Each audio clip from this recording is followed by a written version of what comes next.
प्रतिज्ञा online classes में आप लोगों का पुनः हार्दिक स्वागत है। आज हम एक नए करंट के टॉपिक के साथ उपस्थित हुए हैं। अभी कुछ दिन पहले नई शिक्षा नीति न्यू एजुकेशन पॉलिसी को में बदलाव किया गया है।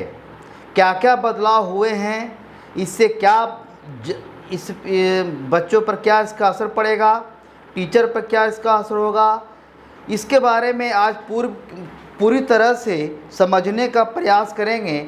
और उम्मीद करते हैं कि आपको इस वीडियो को देखने के पश्चात आपको जो भी डाउट हो गया इसमें सब क्लियर हो जाएंगे, ऐसी आशा है।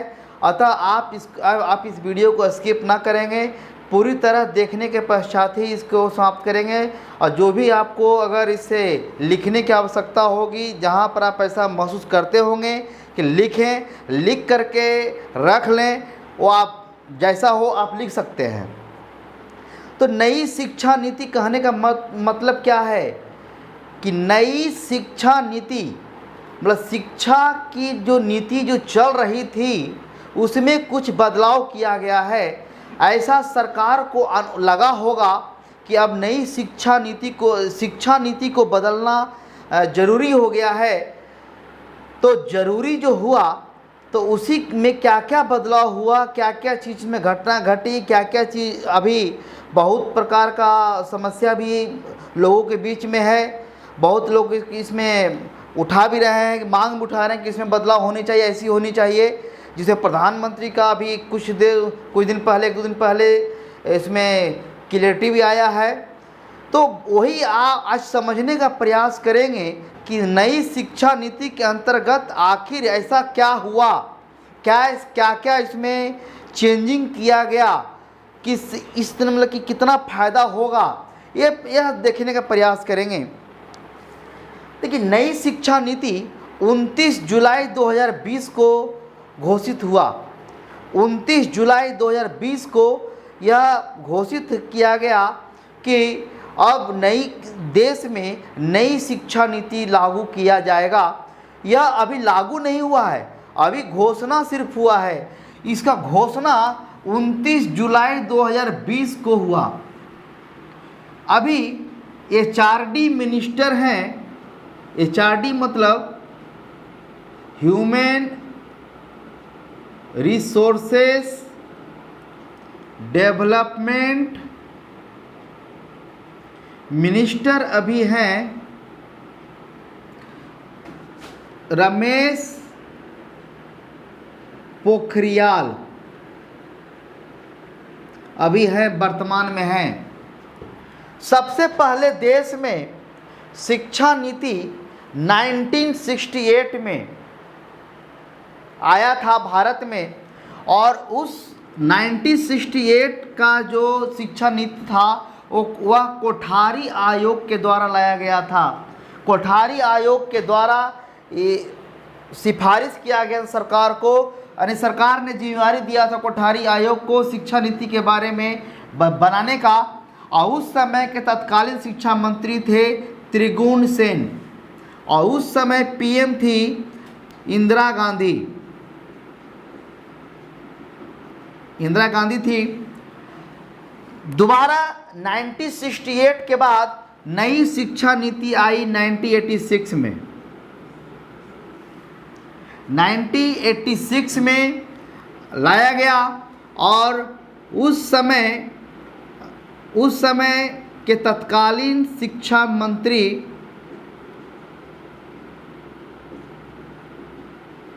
थे PV नरसिम्हा राव, और PM थे उस वक्त के राजीव गांधी।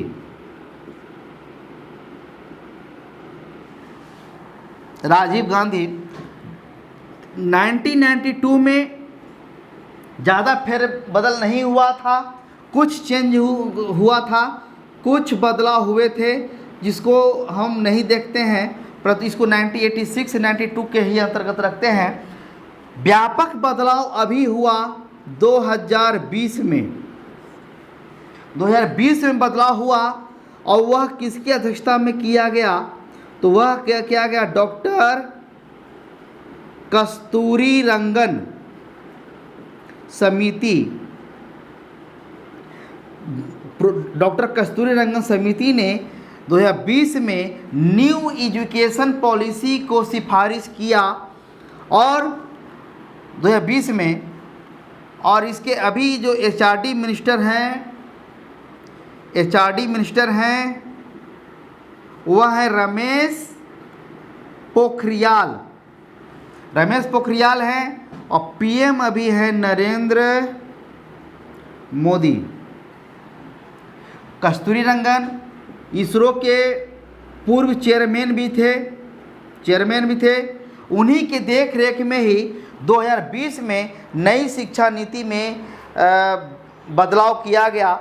अब बदलाव करने के पूर्व इस समिति ने पंचायत स्तर तक, गांव स्तर तक सभी से सुझाव मांगे कि कैसा बदलाव होना चाहिए, या ऐसी नीति बनाई गई। इस नीति को सिर्फ सरकार के स्तर तक ही सीमित नहीं रखा गया, इसे पूरी तरह से पंचायत स्तर, प्रखंड स्तर, गांव स्तर सभी से सुझाव मांगे गए, और उस सुझाव के आधार पर ही कस्तूरी रंगन समिति ने नई शिक्षा नीति में परिवर्तन करने का प्रयास किया, जिसे सरकार ने 29 जुलाई 2020 को घोषित कर दिया।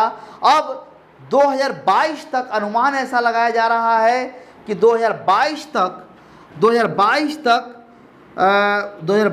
तक एनईपी न्यू एजुकेशन पॉलिसी लागू कर दिया जाएगा। ऐसा प्रधानमंत्री का भी स्टेटमेंट आया है कि हूबहू जो समिति ने सिफारिश किया है, उस समिति के सिफारिश का पूरी तरह से जो भी सिफारिश किया गया है वह पूरी तरह से लागू होगा। ऐसा अनुमान है कि 2022 तक इसको लागू कर दिया जाएगा। 2022 तक लागू कर दिया जाएगा। इसमें 2022 तक ऐसा कोरोना के चलते ऐसा अनुमान लगा सकते हैं कि अभी तो कोरोना महामारी है, अभी बहुत कुछ इसमें अभी ठीक से सरकार पूरी तरह से कोरोना में ही पूरा व्यस्त है, ये पूरी तरह से काम नहीं कर, तो 2022 तक ऐसा अनुमान लगाया जा रहा है कि न्यू एजुकेशन पॉलिसी को सरकार लागू कर देगी। अब इसमें हम देखते हैं कि क्या क्या बदलाव किया गया। तो सबसे पहला बदलाव किया गया कि एचआरडी मिनिस्ट्री को, एचआरडी मतलब ह्यूमन रिसोर्सेस डेवलपमेंट, मतलब मानव संसाधन विकास मंत्रालय, इसके हिंदी में बोलते हैं, इंग्लिश में बोलते हैं human resources development, short form बोलते हैं एचआरडी। अब एचआरडी मिनिस्टर का नाम बदल करके सिंपल शिक्षा मंत्रालय कर दिया गया है। शिक्षा मंत्रालय कर दिया गया है। सबसे पहला बदलाव किया गया कि एचआरडी मिनिस्टर को जो था, इसका नाम परिवर्तन करके शिक्षा मंत्रालय कर दिया गया है, जो पहले था 1986 के बाद 1986 से पूरा क्या कर दिया गया, एचआरडी मिनिस्टर मानव संसाधन मंत्रालय कर दिया गया। अब इसे पुनः शिक्षा मंत्रालय कर दिया गया। दूसरा बदलाव किया गया कि संगीत, खेल, योग को एडिशनल कोर्स की जगह मेन कोर्स में शामिल कर दिया गया। मेन कोर्स में शामिल कर दिया गया।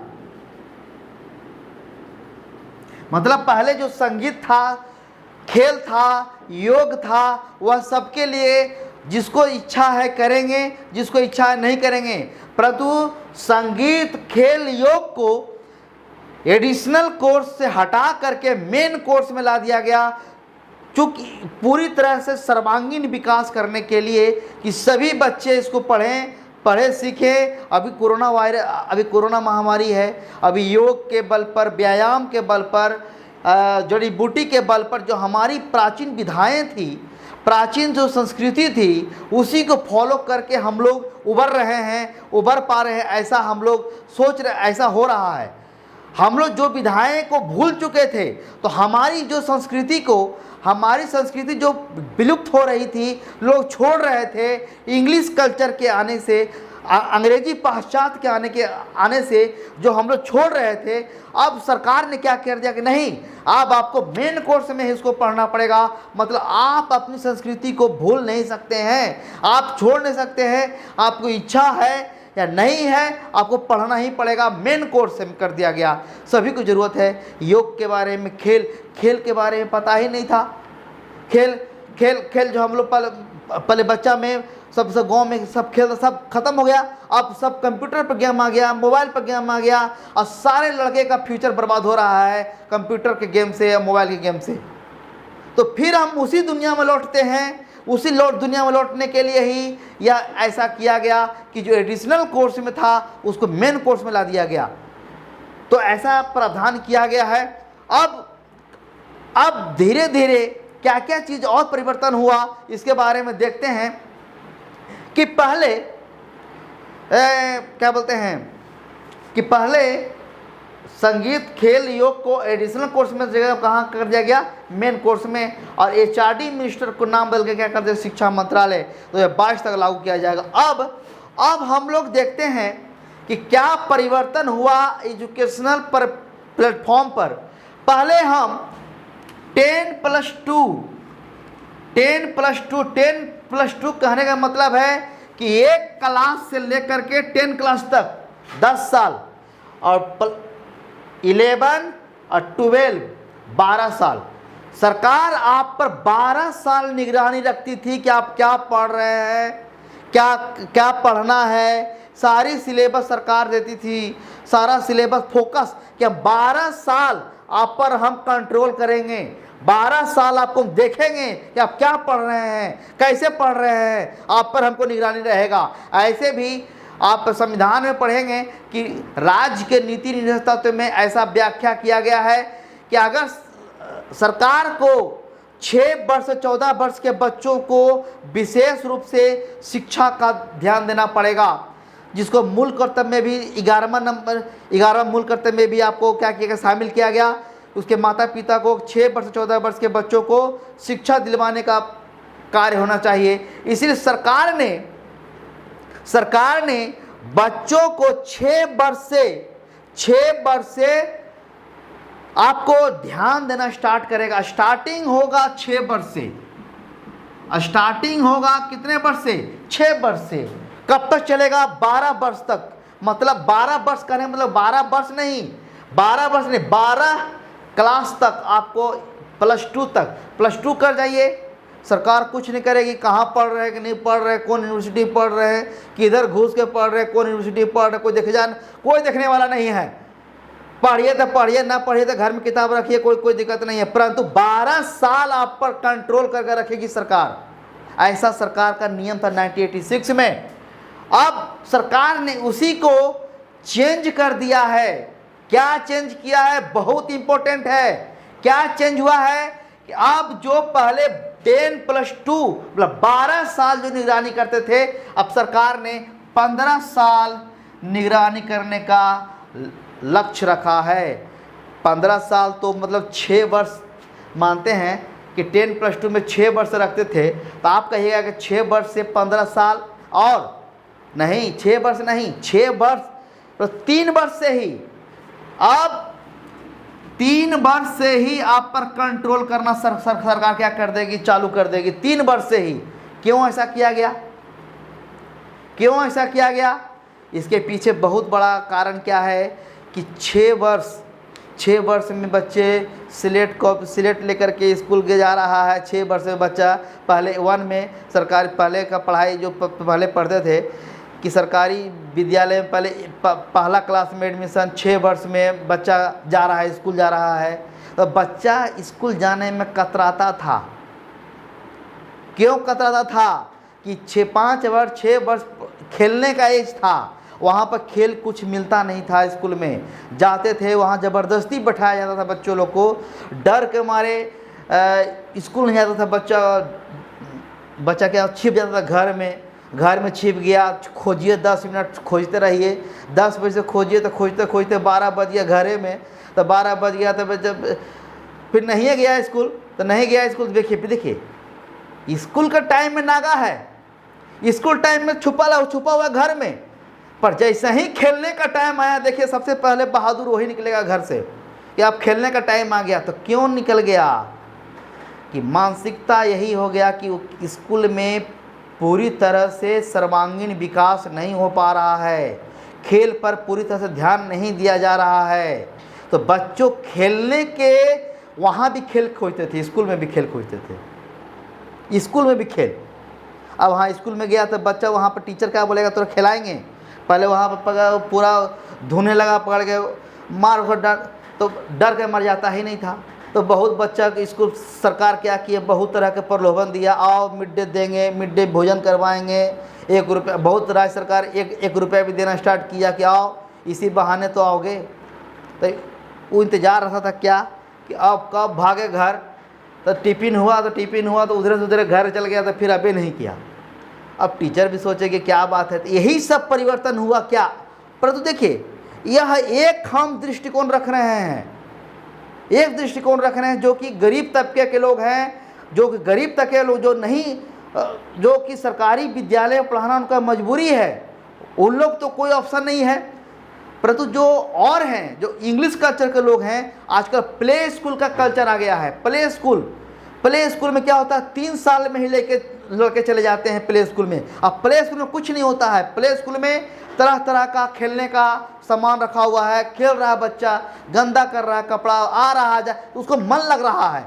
3 साल में अगर हम उसको डाल दिए कहाँ, प्ले स्कूल में, और 2 साल केवल रख दीजिए प्ले स्कूल में, वो पूरी तरह ट्रेंड होकर जाएगा, ट्रेंड होकर स्कूल जाएगा, रेगुलर स्कूल में चला जाएगा, और वहाँ पर 1 भी पढ़ेगा ठीक से और 2 भी पढ़ेगा ठीक से। पर डायरेक्ट अगर 1 में रख दीजिएगा तो बच्चा तो जाएगा ही नहीं, वो डरेगा ही डरेगा।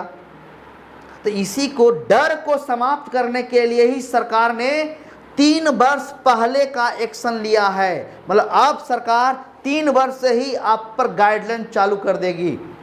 इसके लिए क्या क्या परिवर्तन हुआ है, आप देखिए। यही चीज़ बहुत ही क्रिटिकल है कि बहुत लोग इसी पर सवाल उठा रहे हैं, या बहुत लोग को समझ में ठीक से नहीं आ रहा है बात को।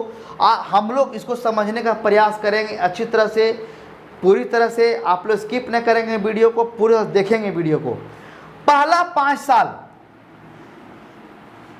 यह बात तो समझ गए कि पहले 10+2 था, 6 वर्ष स्टार्टिंग होता था, पहले 10+2 तो सरकार अपनी निगरानी रखते थे। परंतु अब निगरानी कब से चालू हो जाएगा, 3 वर्ष से चालू हो जाएगा। मतलब अब 15 साल का स्कीम चालू हो गया।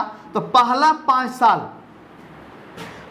5 साल को कहा गया foundation course, foundation basic foundation course कहा गया, जिसमें फाउंडेशन कोर्स में नो एग्जाम।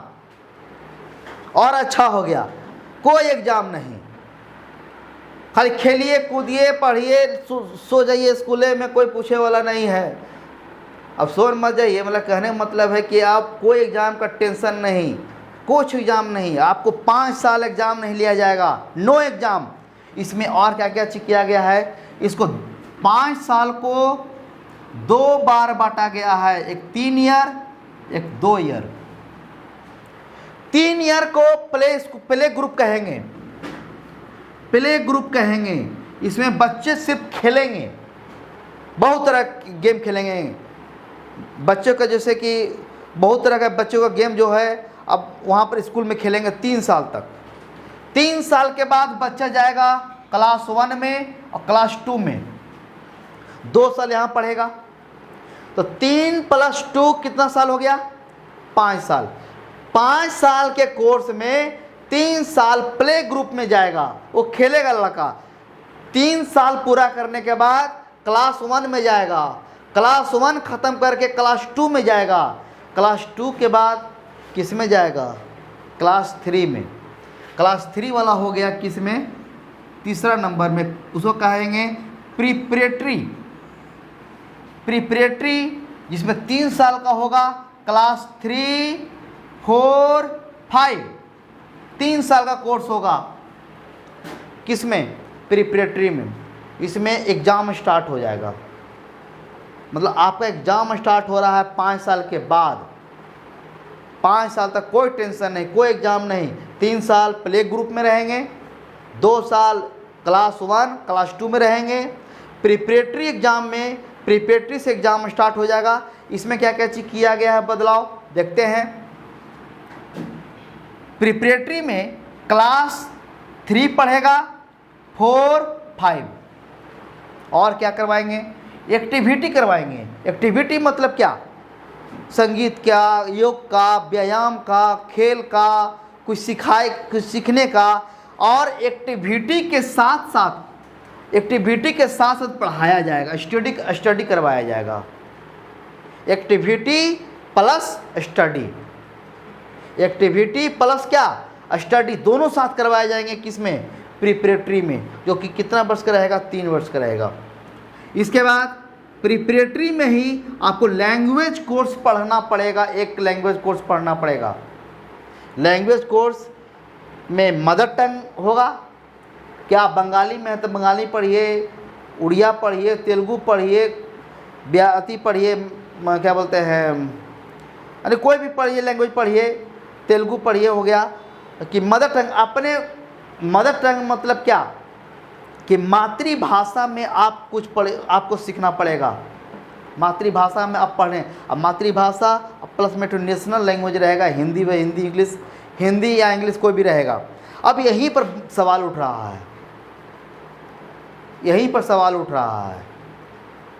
बहुत राज बोल रहे हैं कि हम इंग्लिश बच्चा को पढ़ाना चाहते हैं, और अभी से ही बंगाली और तेलुगु ऐसे पढ़ाने लगे तो बच्चा तो मेरा डाइवर्ट ना हो जाएगा। अभी से ही हम फराटेदार इंग्लिश पढ़ाना चाहते हैं कि हम सीधे ऑक्सफोर्ड लेकर जाना चाहते हैं। तो सरकार बोल रही है, चीख के बोल रही है सरकार इतना अच्छा काम मतलब कि नीति लाई है कि 95% बहुत अच्छा नीति है। आप आगे देखिए क्या क्या होता है। सरकार तो बोल ही रही है कि आप हिंदी पढ़ाइए, इंग्लिश पढ़ाइए। इसके अलावे में, हिंदी इंग्लिश के अलावे में आप बच्चों को मातृभाषा में शिक्षा दीजिए, पढ़ाइए। इससे क्या होगा? क्योंकि अभी कितने बच्चे हैं, मतलब कितने साल के बच्चे हुए, 5 साल 6-7 साल के बच्चे हैं। मातृभाषा में पढ़ाने से बच्चा ज़्यादा कनेक्ट होता है, ज़्यादा समझता है, ज़्यादा सोचता है कि मातृभाषा में पढ़ना सबके लिए अच्छा होता है। फील होता है कि लोग बच्चे क्या है कि ज़्यादा उसको कैच कर पाएंगे। सरकार का यह नियम है कि नेशनल के साथ साथ में एक मातृभाषा के साथ में भी पढ़ाई होनी चाहिए, चाहे वह किसी मातृभाषा में बिलोंग करते हों, उड़िया हो गया, बंगाली हो गया, बिहार, किसी में भी कर सकते हो। आपको एक मातृभाषा में इसका स्टडी होना चाहिए। ये आपका होगा प्रिपरेटरी में। प्रिपरेटरी में क्लास 3 to 5 को ऐड करेंगे, एक्टिविटी के साथ में स्टडी को चालू करेंगे, और लैंग्वेज कोर्स को रखेंगे जिसमें एक मदर टंग भी पढ़ना पड़ेगा और एक नेशनल लैंग्वेज, कोई भी हिंदी इंग्लिश कुछ में भी आप स्टडी करा सकते हैं। 2 हो गया, 5 + 5 हो गया, 3 हो गया। फिर अब देखिए 3 को कहते हैं मिडिल स्टेज। मिडिल स्टेज वो 3 ईयर। मिडिल स्टेज मतलब कितना ईयर? 3 ईयर हुआ। और इसमें इंडियन लैंग्वेज पढ़ना पड़ेगा। इंडियन लैंग्वेज मतलब क्या? संस्कृत हो गया, मैथिली हो गया, कुछ भी जो इंडिया का लैंग्वेज है, इंडिया का लैंग्वेज है, उसको भी पढ़ना पड़ेगा आपको मिडिल स्टेज में। क्लास कहाँ से कहाँ चालू होगा? या क्लास फिर 3 साल का है तो 6, 7, 8, 6, 7, 8 एक क्लास चालू होगा। इसमें बच्चों को कंप्यूटर कोडिंग का भी क्लास करवाया जाएगा। अब कोडिंग नहीं कर लेगा तुरंत भर में, तुरंत कोडिंग नहीं कर लेगा, मतलब कंप्यूटर के बारे में पूरी तरह से थोड़ा सा नॉलेज वगैरह लेगा कि कंप्यूटर कैसे चलाते हैं। किसी को बच्चा को तो बोला, यहाँ तो छठा में पहले 6ठा क्लास में 10 डेट करता था बच्चा लोग, पर तो सरकार क्या कर दी कि आपको कंप्यूटर कोडिंग करवा रही है, मतलब कंप्यूटर के बारे में शिक्षा दिवा रही है। मतलब कंप्यूटर ही आने वाला भविष्य का क्या बोलते हैं सहायता करेगा। कंप्यूटर ही आजकल देख रहे हैं ना, धीरे धीरे बच्चों लोग को कंप्यूटर के बारे में शिक्षा दिया। कंप्यूटर सारा एग्जाम ऑनलाइन हो गया। यहाँ लॉकडाउन में सारे बच्चे ऑनलाइन से पढ़ रहे हैं। तो ऑनलाइन से पढ़ रहे हैं, पर हमारे भारत में ऐसे बहुत अधिकांश जनसंख्या ऐसी है कि कंप्यूटर देखे ही नहीं है, उनको पता ही नहीं है कि माउस है कि कीपैड है कि मॉनिटर है, क्या है पता नहीं। तो हम इसी के बारे में अवेयर करवाने वाले हैं कि बउआ देख लो, ये मॉनिटर है, ये माउस है, ये हम बताएंगे, उसको समझाएंगे, फंक्शन समझाएंगे कि बच्चा आगे चलकर किसी पे मोहताज न रहे कि फॉर्म भर दीजिए। तो भैया फॉर्म भरवाने गए, हाँ तो फॉर्म भरे वाला पहले भाव खाएगा, अच्छा तू आया फॉर्म भरे, तो जो तो बाबूजी के जगह तो वहाँ लिखा रहा है फादर का नाम, तो लिख दे रहा है मदर का नाम, तो आप समझ नहीं पा रहे हैं। अरे बच्चा सीखा हुआ रहेगा तब ना, और आप बच्चा सीख जाएगा यहीं पर, यह कंप्यूटर कोडिंग पूरा सीखे हुआ है, पूरा प्रोग्रामिंग सीखा हुआ है, चलाने का सीखा हुआ है, अपने से भर लिया फॉर्म, किसी के पास नहीं गया। और सबसे बड़ी बात कि आज आप सोच लीजिए कि पेपर और पेन का युग खत्म, पेपर और युग का पेन खत्म हो गया, अब ऑनलाइन ही चलेगा। सारा एग्जाम ऑनलाइन में, मटेरियल एग्जाम ऑनलाइन में, सब कुछ ऑनलाइन होने वाला है। इसलिए आपको कंप्यूटर हर हालत में बच्चे से ही सीखना पड़ेगा। तो यह सरकार कंप्यूटर कोडिंग के लिए करवाया है। और क्या करवाया है मिडिल स्टेज में? वोकेशनल कोर्स या टेक्निकल बहुत है। क्या वोकेशनल कोर्स में क्या करवाएगा? सिलाई, माली का काम, बहुत बाग बगीचा में बहुत लेकिन लोगों को मन लगता है, बढ़ी का काम, या मतलब कि कोई बनाने के लिए कुछ बच्चों लोग, देखिए बच्चों लोग को में पेड़ को काट करके तरह तरह का कलाकृतियाँ बना दे रहा है बच्चों लोग, उसका क्या बोलते हैं चित्र बना दे रहा है। बहुत मतलब कि लड़की लोग को सिलाई कढ़ाई में बहुत मन, तो शुरू से ही शिक्षा देंगे तभी तो। आप दीजिएगा कब शिक्षा? आप दीजिएगा शिक्षा जब वो समझे एक्सपायरी डेट में पहुँचा ले तब। आप बच्चा से दीजिएगा तभी ना, आप बच्चा से इसको सिखाइएगा तभी तो। चीन क्यों इतना आगे हमसे आ गया? चीन क्यों इतना पूरा ओलंपिक में हर पदक को बच्चा को शुरू से ही पूरा ट्रेंड करते हैं।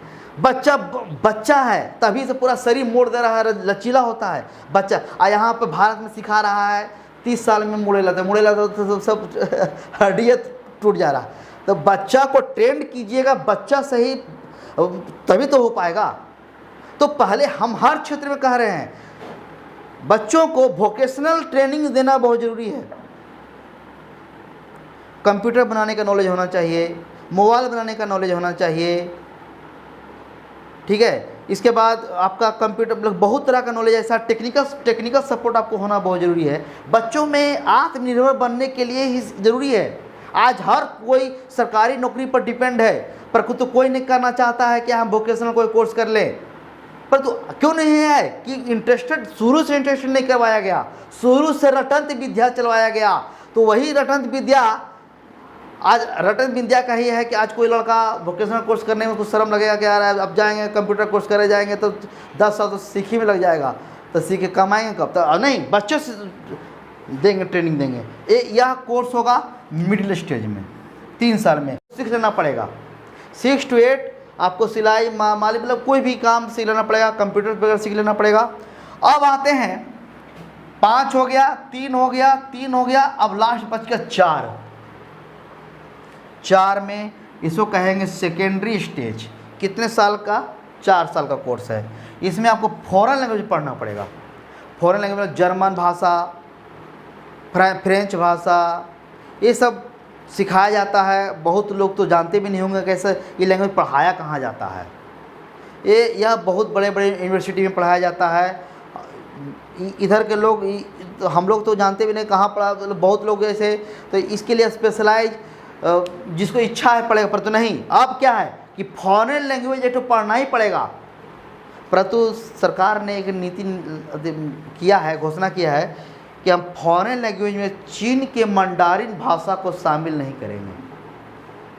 चीन से इतना दुश्मनी कि चीन के भाषा को शामिल नहीं करेंगे कि तुम इधर उधर करोगे तो फिर लैंग्वेज सीख जाएगा तो ऐसा ना चीन तो नहीं। ये आपको कमेंट में बताना होगा, एक कमेंट में बताना होगा कि सरकार का यह जो घोषणा है या जो प्रपोजल है आप सही मानते हैं कि गलत मानते हैं, कमेंट में हमको लिख करके बताइएगा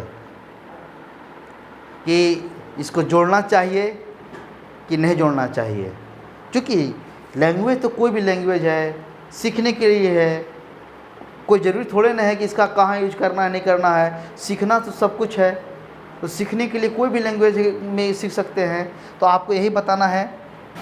अब सेकेंडरी स्टेज में फॉरेन लैंग्वेज में क्या क्या चीज़ करना। हाँ, एक और छूट गया कि मिडिल स्टेज में मैथ, साइंस, आर्ट्स पढ़ना पड़ेगा मिडिल स्टेज में। सेकेंडरी स्टेज में आएंगे तो सेकेंडरी स्टेज चलेगा 9, 10, 11, 12, 4 साल का 9, 10, 11, 12 क्लास, 4 साल का क्लास होगा। और इसमें नो स्ट्रीम रहेगा। नो स्ट्रीम कहने का मतलब क्या कि आपको कक्षा 8 तक मैथ, साइंस, आर्ट्स पढ़ना ही होगा। 9 में गए, आपको मैथ पढ़ने की इच्छा नहीं किया, बायोलॉजी पढ़ने की इच्छा किया तो बायोलॉजी पढ़ लीजिए। आपको लगने लगा कि हम अकाउंटिंग पढ़ेंगे, कॉमर्स वाला पढ़ लेंगे कुछ हो तो कॉमर्स पढ़ लीजिए, हिस्ट्री पढ़ लीजिए, पॉलिटी पढ़, कुछ ही पढ़ लीजिए। मतलब नो स्ट्रीम है। साइंस आर्ट्स का झमेला ही नहीं रहा। 2 को साइंस से सब्जेक्ट चुन लिए, 2 को आर्ट्स से चुन लिए, 2 को कॉमर्स से चुन लिए और वही स्ट्रीम बन गया। सारा सिलेबस आएगा, अभी सिलेबस कुछ नहीं आया है, अभी सिर्फ घोषणा हुआ है। तो घोषणा के आधार पर ही बता रहे हैं कि 9, 10, 11, 12 में नो स्ट्रीम रहेगा, कोई स्ट्रीम नहीं, साइंस, आर्ट्स, कॉमर्स कुछ नहीं। मन किया तो 2 को मैथ, साइंस वगैरह चुरा लिए, आर्ट्स, हिस्ट्री, पॉलिटी, ज्योग्राफी वगैरह से ले लिए। बहुत लड़का का इंटरेस्ट होता है, बहुत लड़का साइंस पढ़ता है पर उसको पॉलिटी में बहुत इंटरेस्ट है, ज्योग्राफी में बहुत इंटरेस्ट है, पर मन महसूस कर रह गया कि आप तो साइंस ले ली तो आप कहाँ से इसमें पढ़ पाएंगे। नहीं, बहुत लड़का का बायोलॉजी अच्छा रहता है पर तो मैथ में चला गया तो बायोलॉजी छूट गया, तो क्यों छोड़े, सब पढ़िए। तो नो स्ट्रीम रखा, नो स्ट्रीम, बायोलॉजी पढ़िए, मैथो पढ़िए, हिस्ट्रियो पढ़िए, पॉलिटियो पढ़िए, इकोनॉमिक्स पढ़िए, जे पढ़ने की इच्छा हो पढ़िए और आगे बढ़िए। तो नो स्ट्रीम है, 4 साल का क्लास है, 9, 10, 11, 12 क्लास है। अब एग्ज़ाम जो 9, 10, 11, 12 में होता था वह ईयरली होता था, मतलब फरवरी मार्च में एग्ज़ाम होता था, फरवरी में या मार्च में जो भी एग्ज़ाम होता था। अब ईयरली एग्ज़ाम को सेमेस्टर वाइज एग्ज़ाम कर दिया, मतलब एक साल में 6 बार, 6 महीना पर साल में 2 बार, एक साल में 2 बार एग्ज़ाम होगा। मतलब कि एक साल में 2 बार एग्ज़ाम, पहले साल में 1 बार एग्ज़ाम, पहले 9, 10, 11, 12, अब सेमेस्टर वाइज एग्जाम होगा। और यहाँ पर क्रिटिकल थिंकिंग के बारे में लोगों को समझाया जाएगा, उसको समझने का, डेवलप करने का मौका दिया जाएगा कि बच्चों के बीच में क्रिटिकल चीज़ के बारे में ज्ञान हो, उसके बारे में समाधान पता हो, उसके बारे में कैसे काम करेंगे उसके बारे में ज़्यादा उसको नॉलेज हो, इसके बारे में क्रिटिकल थिंकिंग मतलब क्या, सोचने समझने की शक्ति विकसित किए जाएगा, उसको सिखाया जाएगा। रटंत विद्या नहीं। बहुत लोग आजकल देख रहे हैं ना, आजकल वज्रपात हो जा रहा है, भूकंप हो जा रहा है, बाढ़ आ जा रहा है, पर पता ही नहीं है कि कैसे बचा जाए। तो बचने का तरीका बताया जाएगा, कैसे कर सकते हैं, कैसे कैसे बच सकते हैं, कैसे समस्या का निदान हो सकता है। तो यह हम 9 to 12 बच्चों लोग को हम शिक्षा देंगे, क्रिटिकल थिंकिंग के बारे में शिक्षा दिया जाएगा। तो यह था 15 साल का प्लानिंग कि पहला 5 साल फाउंडेशन कोर्स का लाएगा, जिसमें 3 साल प्ले ग्रुप में और 2 साल 1 और 2 क्लास में। दूसरा है प्रिपरेटरी 3 वर्ष का, इसमें एग्जाम स्टार्ट हो जाएगा, 3 to 5 क्लास चलेगा, एक्टिविटी के साथ में स्टडीज क्लास चलेगा, लैंग्वेज कोर्स होगा जिसमें मदर टंग के साथ में नेशनल लैंग्वेज पढ़ना पड़ेगा। मिडिल स्टेज में 3 साल का कोर्स होगा, इंडियन लैंग्वेज पढ़ना पड़ेगा, इसमें क्लास 6 to 8 चलेगा, कंप्यूटर कोडिंग होगा, वोकेशनल कोर्स, टेक्निकल सपोर्ट सब पढ़ना पड़ेगा, मैथ, साइंस, आर्ट्स पढ़ना होगा। सेकेंडरी स्टेज 4 साल का चलेगा, इसमें नो स्ट्रीम, कोई धारा नहीं, कुछ भी नहीं। साइंस आर्ट्स कॉमर्स सब बराबर। 9 से 12 तक क्लास चलेगा, सेमेस्टर वाइज एग्जाम होगा, एक साल में 2 बार। क्रिटिकल थिंकिंग, सोचने समझने की शक्ति विकसित किया जाएगा। या इसका मतलब अब 3 साल से ही सरकार ध्यान करेगी। पूरे 15 साल का एक कार्यक्रम है। पहले था 12 साल का कार्यक्रम, अब 15 साल का हो गया, मतलब अब 3 साल से स्टार्ट हो जाएगा। अब हम चलते हैं कि ग्रेजुएशन स्तर पर क्या क्या चीज़ बदलाव हुआ है। अब पोस्ट ग्रेजुएशन मतलब कि BA BSc BCom MA MSc MCom पर क्या बदलाव हुआ है। सिर्फ कानूनी और मेडिकल जो एजुकेशन को छोड़ करके, मतलब उच्च शिक्षा को छोड़ करके बाकी चीज़ में क्या बदलाव हुआ है। अब बदलाव हुआ है क्या कि ग्रेजुएशन 4 साल का, BA BSc BCom जो पहले 3 साल का था अब 4 साल का हो गया। पहले क्या था कि अगर 3 साल में अगर 1 साल भी छोड़ दिए तो आपको डिग्री कुछ नहीं मिलता था, कुछ भी नहीं, हाथ में कोई भी आपका सर्टिफिकेट कुछ नहीं आता था। पहले सारा कुछ बर्बाद। अगर आप 3 साल में 2 साल पढ़े, 1 साल नहीं पढ़े तो आपको डिग्री नहीं मिला। तो कहीं पर लेके जाए कि सर हम कर ले ही, 2 साल कर ले ही, 1 साल ना कर ले ही, तो बोला जो भूंजा लपेट के खा ले उधर, तो कोई डिग्री की वैल्यू ना हो। पहले ये सब कहता था, कोई वैल्यू नहीं। 3 साल मतलब 3 साल करना ही है, अब पास होना है। इसे थोड़ा सा राहत दिया गया है। पहले आप 3 साल में 2 साल किए और 1 साल नहीं किए तो कोई उसका वैल्यू नहीं है, कोई वैल्यू नहीं। आने समझिए कि आप कर भी नहीं किए। तो इसके चलते बहुत बच्चे लोग क्या करते थे कि बीच में ही ग्रेजुएशन डिग्री छोड़ देते थे, बीच में छोड़ दिए, किए ही नहीं। तो ग्रेजुएशन छोड़ दिए तो स्नातक का डिग्री बहुत ज़रूरी है, ग्रेजुएशन का डिग्री बहुत ज़रूरी है। तो बच्चे सोचेगा 3 साल में घींच तिर के बच्चा पास कर रहा है 5 साल में, तो 5 साल करते करते गार्जियनों थक हार गया। अरे तू 5 साल तू फेले पास हो रहा है, तुम छोड़ के भागो यहाँ, दिल्ली मुंह में भागो। अब वो बोला कि हाँ सही बोल रहे हैं, आप 5 साल से लटकिए रहे हैं, तो लटक रहे हैं तो सरकार बोला तुम लटको नहीं, तोरा हम कुछ ना कुछ उपाय कर देते हैं। उपाय यह किया कि 4 साल का कोर्स में आप 1 साल किए तो 1 साल का भी वैल्यू दे दिया सरकार। क्या दिया सरकार वैल्यू? आपको सर्टिफिकेट देगा, सर्टिफिकेट देगा। उस सर्टिफिकेट कहीं पर यूज भी हो सकता है। 1 साल का कोर्स किए, सर्टिफिकेट का कोर्स दे दिया। 2 साल का कोर्स किए मन जात करके, अब भाग गया क्या हमारे जाए न करना है, सरकार आपको डिप्लोमा कोर्स दे देगी। आप डिप्लोमा लेते रहिए और कहीं भी अपना जॉब अप्लाई पर डिप्लोमा हो गया। 3 साल किए और 4 साल नहीं किए, 3 साल तक किए तो 3 साल में आपको दे देगा डिग्री का। बातें तो बराबर हो गया, बात तो बराबर ही है। ये भी 3 साल का था, ये भी 3 साल का, यहाँ भी डिग्री मिला तो यहाँ डिग्री, परंतु यहाँ का डिग्री में अंतर है। यहाँ पे 1 साल के सर्टिफिकेट मिल गया, दूसरा साल में डिप्लोमा मिला, तीसरा साल में डिग्री मिल गया। परंतु पहले क्या था, ये सब कुछ नहीं था, सर्टिफिकेट और डिप्लोमा कुछ नहीं था। अगर किए 3 साल तक मिलेगा और नहीं किए तो घर जाइए। आप क्या है, 1 साल का वैल्यू है, 2 साल का भी वैल्यू है, और 3 साल में सर्टिफिकेट मिल गया, डिग्री मिल गया। अब डिग्री के बल पर मिल गया, जॉब कहीं पर भी मिलेगा, इसको लगा दीजिए।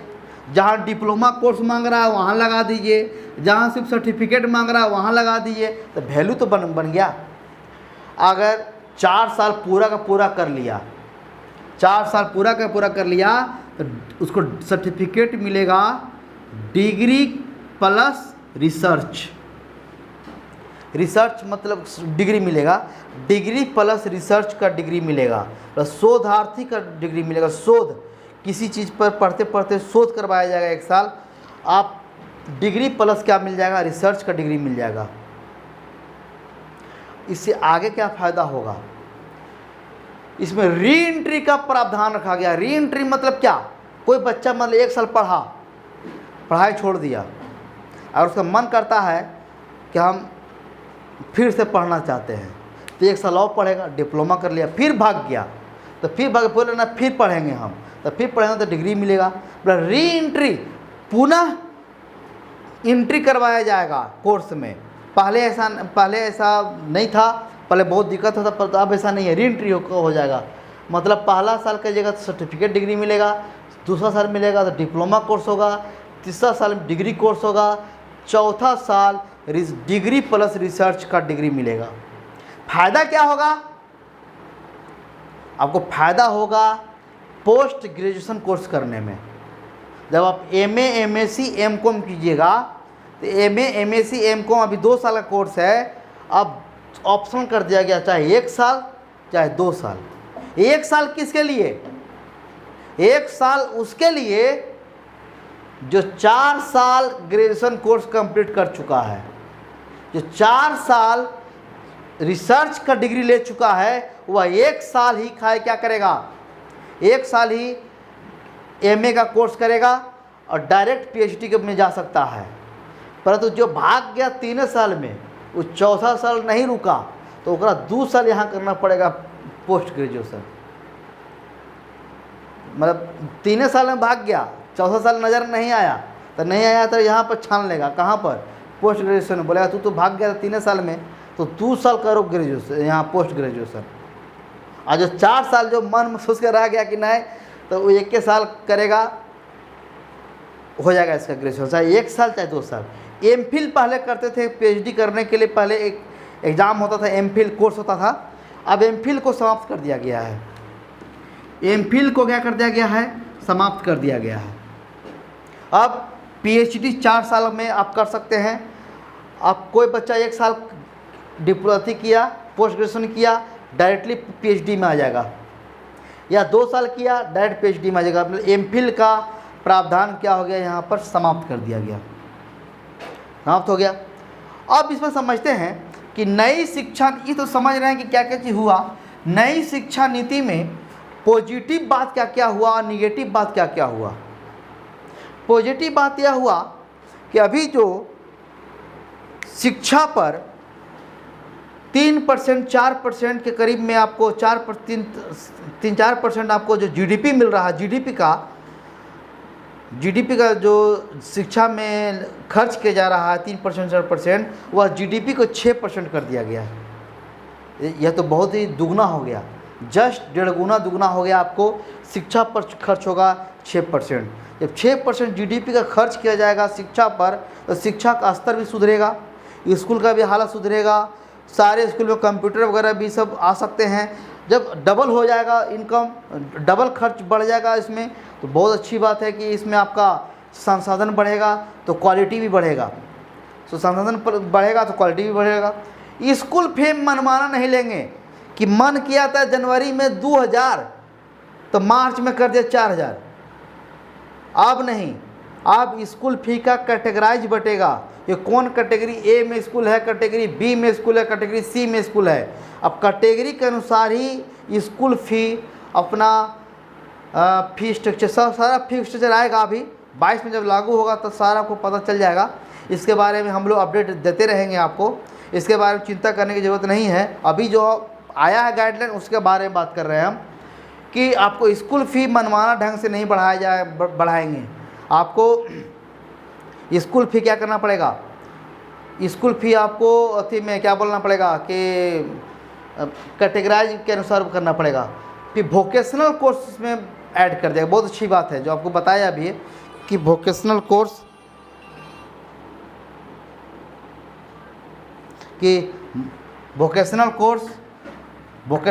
आपका क्या बोलते हैं, रिजल्ट पहले रिजल्ट में देखिए, रिजल्ट में मार्क्स कैसे आते थे? मार्क्स कैसे आते थे? सेल्फ मतलब स्वयं के द्वारा, सेल्फ के द्वारा आपको बताया जाएगा, पूछा जाएगा। सेल्फ के द्वारा मार्क्स बैठाया जाएगा। फ्रेंड से भी पूछा जाएगा कि उस बच्चा का परफॉर्मेंस कैसा है, कैसा उसका पढ़ाई लिखाई है, कैसा क्या है, इसके बारे में पूछा जाएगा। उसके आधार पर मार्क्स का यहाँ पर निर्धारण किया जाएगा। टीचर्स भी नंबर बैठाएंगे। फ्रेंड और टीचर को इसलिए लाया गया है कि बच्चे जो है तो टीचर के साथ में रिस्पेक्ट कम कर रहे हैं। फ्रेंड के साथ में उनकी सहभागिता कम हो रही है। तो फ्रेंड और टीचर के बीच सहभागिता को बढ़ाने के लिए ही मार्क्स का ऐसा पैमाना तैयार किया गया है। एक वो तो खुद पूछा जाएगा उससे इंटरव्यू के द्वारा, दूसरा फ्रेंड से पूछा जाएगा कि कैसा वो बच्चा है, तीसरा क्या है टीचर से पूछा जाएगा कि वह बच्चा कैसा है। तो रिजल्ट इसके आधार पर तय किए जाएंगे। यह पॉजिटिव पैमाना हुआ। इससे क्या होगा कि फ्रेंड से दोस्ती बढ़ेगा। उसे मतलब क्यों नहीं रखते थे फ्रेंड से, अरे इससे क्या मतलब है, ये हमको क्या कर लेगा, कहाँ मदद कर देगा, पर तो यहाँ मदद कर देगा, यहाँ उसको मारिएगा उड़िएगा धमकाइएगा तो बोल देगा ना मारता उड़ता है, तो चल जाइएगा डी कैटेगरी में, तो वो सब मिला कर रखिएगा। तो ये सब चीज़ करने के लिए टीचर आ रहा है। टीचर और छात्र के बीच में संबंध बहुत ख़राब हो गए हैं इधर। तो अब टीचर और फ्रेंड के बीच में सहभागिता को बढ़ाने के लिए ही ऐसा रिजल्ट का बनाया गया है। फॉरेन यूनिवर्सिटी, देखिए बहुत अच्छा पॉजिटिव थिंकिंग है। फॉरेन यूनिवर्सिटी को आमंत्रण दिया गया है। फॉरेन यूनिवर्सिटी को आमंत्रण दिया गया है कि विदेशी यूनिवर्सिटी को आमंत्रण दिया गया है। टॉप 50 यूनिवर्सिटी को आमंत्रण दिया गया है। जो इंडिया पर दुनिया स्तर में 1 to 50 हैं, वैसे यूनिवर्सिटी को यहाँ आमंत्रण दिया गया है कि आप आके अपना कैंपस खोलिए, बच्चे पढ़ेंगे। नहीं तो इतना सामर्थ्य किसी के बहुत कम ही लोगों के पास में है कि अपने बच्चों को अमेरिका, लंदन, स्विट्जरलैंड भेजें। बहुत बच्चे तो यहाँ हैं, इंटेलिजेंट हैं, जा सकते हैं बाहर पढ़ने के लिए, पर उनके पास संसाधन कमी है। तो संसाधन को दूर करने के लिए अगर संसाधन नहीं है, सरकार बुला रही है विदेशी यूनिवर्सिटी को कि आप ही आके पढ़ाइए। टॉप 50 यूनिवर्सिटी को पढ़ाया जाएगा। टॉप 50 यूनिवर्सिटी को बुलाया जाएगा यहाँ पर, यहीं पर यूनिवर्सिटी रहेगा, अब बच्चे यहाँ पढ़ सकते हैं। ये सब पॉजिटिव थिंकिंग है। डिपार्टमेंट हर डिपार्टमेंट का काम अलग रहेगा। कुछ सिलेबस को मेंटेन करेंगे, कुछ बच्चे के क्रिएटिविटी को मेंशन करेंगे, कुछ सिलेबस बनाएंगे, कुछ वोकेशनल कोर्स का सिलेबस बनाएंगे। प्लस सारा डिपार्टमेंट अलग अलग रहेगा, जो सभी काम अलग अलग करेंगे। टीचर को भी ट्रेनिंग दिया जाएगा 4 साल। टीचर को ट्रेनिंग बीच में देते रहना पड़ेगा और उसी के आधार पर उसका कैटेगराइज बांटा जाएगा, कौन कैसे टीचर हैं, कैसे उसी के आधार पर उनका ट्रांसफ़र वगैरह भी या उनका क्या बोलते हैं, उनका प्रमोशन वगैरह भी डिपेंड करता है इसी ट्रेनिंग पर आधार पर। होता क्या है, टीचर ट्रेनिंग कर लिए और जिंदगी भर फिर ट्रेनिंग हुआ नहीं तो वही पुराने पढ़ाई ले जा रहे हैं। अब नहीं, अब बीच में ट्रेनिंग करवाया जाएगा, शिक्षकों को बताया जाएगा कि देखिए ये सब नया चीज़ हम ऐड किए हैं, इसके बारे में बच्चों को बताइए। अभी भी होता है, टीचर लोग का बहुत ऐसा स्किल डेवलपमेंट चलते रहता है, परंतु उतनी गंभीरतापूर्वक से नहीं होता है, परंतु अब गंभीरतापूर्वक से होगा। ये सब पॉजिटिव थॉट है। नेगेटिव क्या थॉट है कि आप कितनों कुछ कर लीजिए, अच्छे स्कूल इंग्लिश में ही पढ़ाएंगे, फिर तो मदर टंग वाले फिर वो ख़त्म हो जाएगी। और सेंट्रलाइज मतलब क्या कि अब केंद्रीय इस पर कंट्रोल करेगी स्कूलों पर या वहीं सिलेबस वगैरह सब तैयार होकर के आएगा। ये थोड़ा ड्रॉबैक है। यहाँ पर राज्य सरकार को भी थोड़ा सा मिलना चाहिए था, इस पर अधिकार मिलना चाहिए था, मिलेगा। अभी धीरे धीरे बहुत खामियां हैं, धीरे धीरे इसमें कुछ अति होगा। फिर एप्टीट्यूड ऑफ टीचर को भी कुछ इस सब के बारे में देना पड़ेगा, नॉलेज देना पड़ेगा, और तभी वह बच्चे को अच्छे से पढ़ा पाएंगे। और ये सब मिलता नहीं है एप्टीट्यूड के बारे में, हमेशा उसको देना पड़ेगा। तो ये सब चीज़ है कि ये सब चीज़ किया गया है क्या चीज़ में, नई शिक्षा नीति में। तो उम्मीद करते हैं कि आपको वीडियो पसंद आया होगा। अगर वीडियो पसंद आया होगा तो इसे लाइक करेंगे, कमेंट करेंगे और शेयर करेंगे। और अगले वीडियो में हम कुछ इसी तरह से कुछ नए सब्जेक्ट को लाएंगे, आपके समक्ष रखेंगे। तब तक के लिए धन्यवाद।